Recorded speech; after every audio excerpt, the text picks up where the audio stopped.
Regional Institute of Medical Sciences, RIMS Imphal ki Director na Institute asigi maheiroi singda Leibak Macha Tadaba Wahei wata shijinnabata nattana maheiroi singda Tathi Taoina tou-i haiba ki wahou da maheiroi singda ngasi RIMS campus da khongjang changshinkhre khongjang adugi matang da maheiroi singda phongdorapagi matung ina RIMS ki college first loiraba matung da institute asigi house ani ki maheiroi sing picnic ama chatlubadagi issue asi Hourakhre haire maheiroi sing aduna authority the information amata piramdana picnic chalui haibagi maralda haukiba April 13 ge numinang wairamda notice ama tholake notice adugi matung ina maheiroi chani ga taraga nipan numit tara dagi taraga manga fauba suspend tawbaga loinana maheiroi amam lupa listing amam fine thigadabani haina khanganake RIMS ke prospectus ke matung inade unauthorized leave ke damak lawfom topa fine asi subnatagi lupa chami khaktani aduga suspend tawbagi matang da rule da pande haire madugi matung da maheiroi singna cherol ama iduna lale haijanaba chatke adubu apology letter adu accept tawbagi mahutta maheiroi sing adu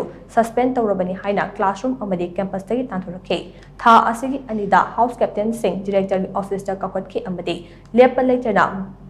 verbal abuse chathake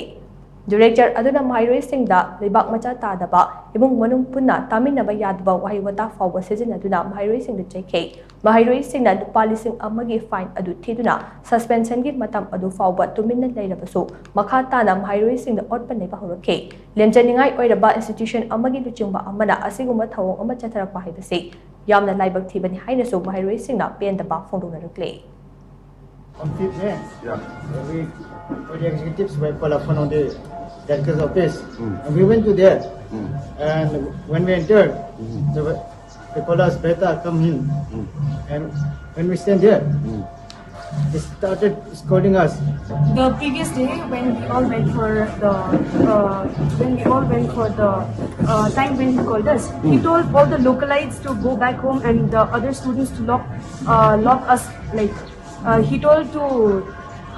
lock us up in our rooms and not go outside. But just the next day onwards, there was another notice which said that we have to vacate our rooms within the next, within that day itself. And the notice was issued at 12:30, and the nursing people were told to vacate their rooms by 5 p.m. We are from different states. But then how come we go back to our homes so rapidly? We are not, every one of us are not from well-to-do families. How are we supposed to go back? Where are we supposed to stay if the hostel tells us to go out?